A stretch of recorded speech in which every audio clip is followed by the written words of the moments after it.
My name is Jeremy LaFrance. We're at Backstage Entertainment, and we are sitting here with Buddy of Senses Fail. Hey, Buddy, man. how's it going? I'm good. It's going. It's going. It's going.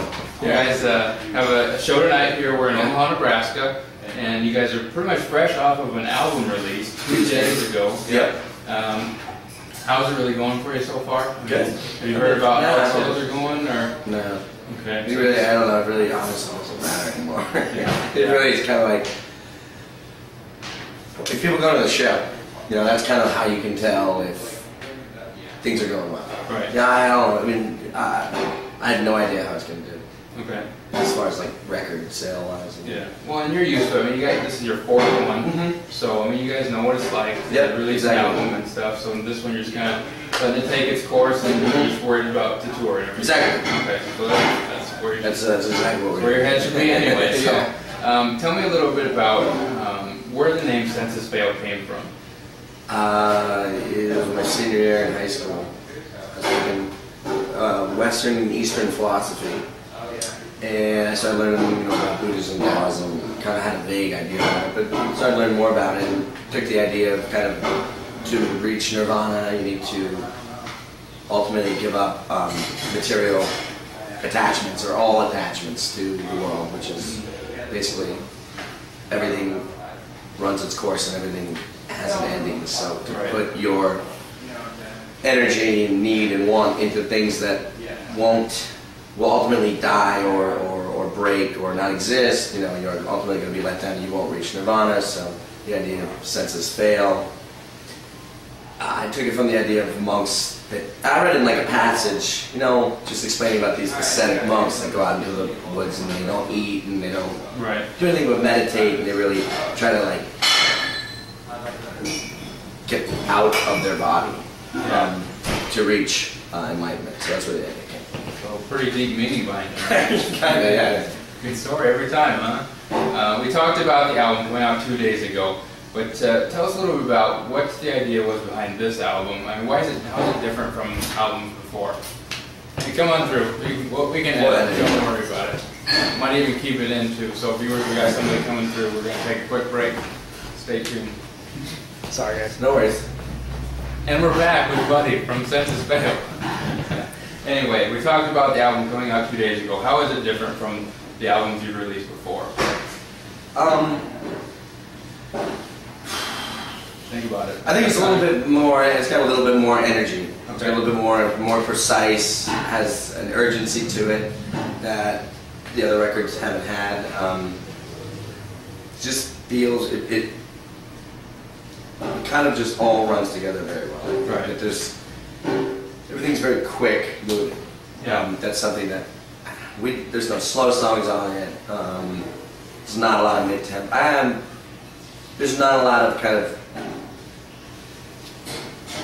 like mid-tempo, slower kind of stuff. Yeah. It kind of just very much rushes right through the record. Really? Okay. So that's a difference.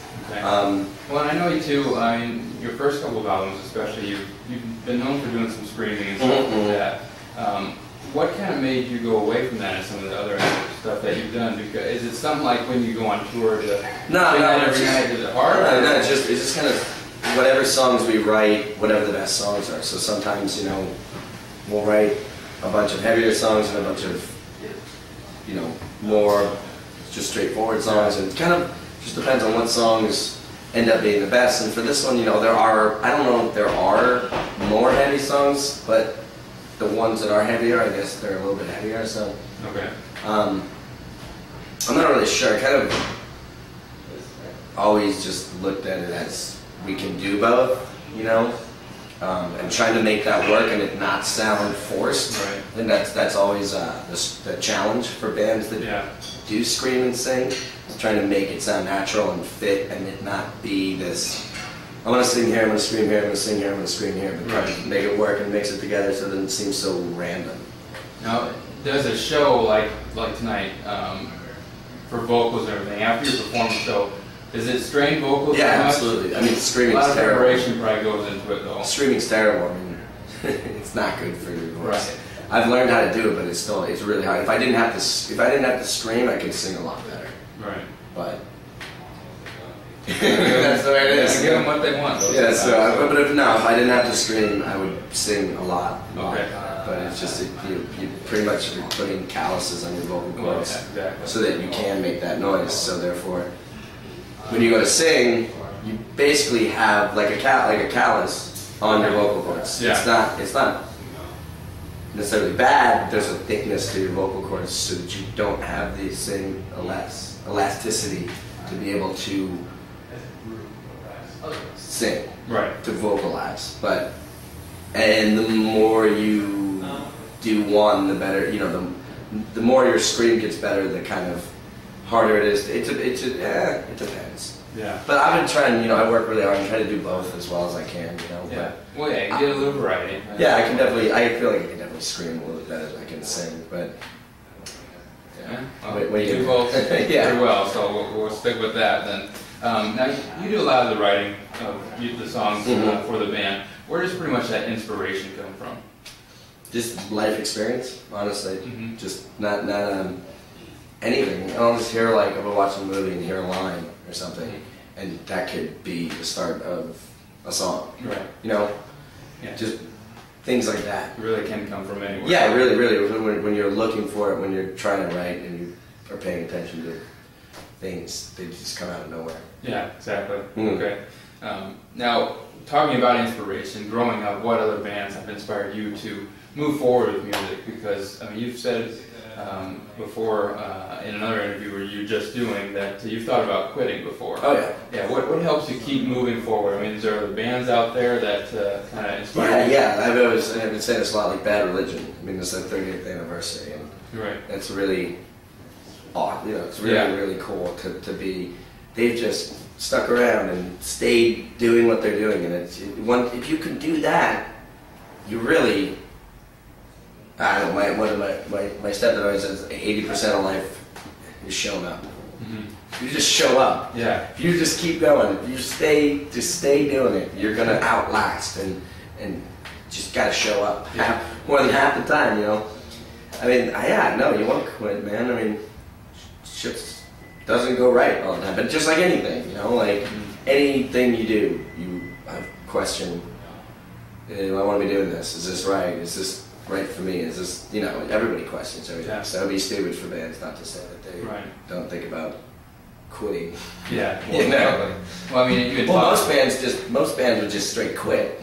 Yeah. They're just like, whatever, we're done. Yeah. We've hit our peak, and we're never going to sell 350,000 records again. We're not going to, you know, sell out giant venues without doing a great tour like this. You know, Right. like the Bayside, Awesome Bayside, they're very much responsible for bringing people to the shows. We are in Yeah. Title Fight and the Exactly. opening bands, but you know that's realistic for us. We know that, but that's okay. And that's the struggle. That's the hardest struggle. I gotta tell you, one of my personal favorite songs, "Can't Be Saved," is I actually made it to the game Guitar Hero. Yes. Yep. So what did that mean for the band? When, Well, that was, you know. I mean, this is before anybody I mean, that game started blowing up right when it kind of was like, wow, this is really good for music. Yeah. It was very, very helpful. I think that, it really helped our band a lot. Yeah. Exactly. Now, have you actually got a chance to play the song on Guitar Hero? Though? Yeah, I can't do it. Can't do it. No, I'm not good at it. Yeah. 'Cause it's really the opposite of playing guitar. Yeah. kind of- It's matching buttons. Yeah.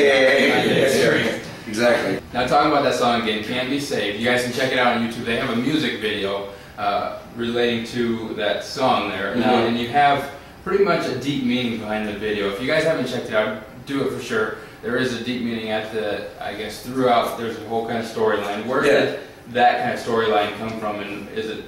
How's it? I came up with that. I just thought it would be different. Yeah. I just thought it'd be something different. I don't know. I just thought it'd be interesting to relay that message because I mean the song is about feeling isolated, feeling alone. I thought that was a perfect metaphor for doing it in a way that was a little bit more clever and just had some deeper, you know, meaning to it. And it would also be something interesting to watch that people would go ask me about in an interview. You know what I mean? Exactly. That was kind of the idea behind it. Yeah, so we won't spoil it for you guys, but do check it out. YouTube, go to see Can't Be Saved. Now, like we talked about before, your show tonight, do you have a favorite song when you putting on a tour and you're just coming up with a set list, hey, I have to play this song. And I really like this playing song. Bone Crusher. Bone Crusher? Okay. I don't know why, I love playing that song a lot. Really? Yeah. Okay. Okay, so Bone Crusher, that's his favorite one. Yeah, like we mentioned before, the new album, The Fire, just came out. Where did that name come from? Fire. It's a joke that my friend always says, is like, yo, is that the fire? Is it the fire? Like, when we're at, like, I don't know, when something really bad happens, like, you know, you catch your girlfriend cheating on you, and he's like, is it the fire? Is that fat? Is it the fire? So, he would always say that. And I was like, we should name this thing The Fire, because we had a lot of really bad stuff happen to us leading up to this record. But then I started thinking, I'm like, wow, that's a really cool, like, meaningful visual imagery and metaphor for what we've been going through. And it's also kind of funny when I tell him, like, yeah, we're calling it The Fire. And he's like, but it's not, it turned into not a joke, but that's kind of where it came from, because he'd always be like, is it the fire? Did you go, you know, oh yeah, she cheated on you? You like, is that bad? Is it the fire? You dig that? You like that?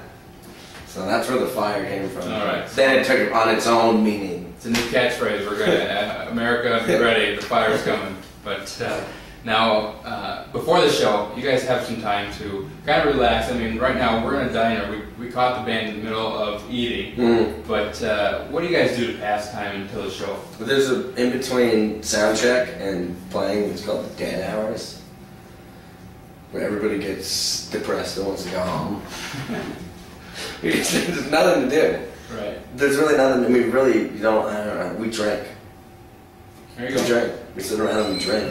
And then the last question for you: where can people go to check out Senses Fail? You can check Senses Fail at myspace.com/Senses Fail or facebook.com/Senses Fail. Facebook's probably your best bet, because I update that. Okay. Oh, okay. Yeah. Okay. So if you go check out Senses Fail on Facebook, you know you're hearing from Buddy. Yep, that's So- me. All man. All right. Well, Jeremy LaFrance again with Backstage Entertainment. This is Buddy from Senses Fail. Check out the music, guys.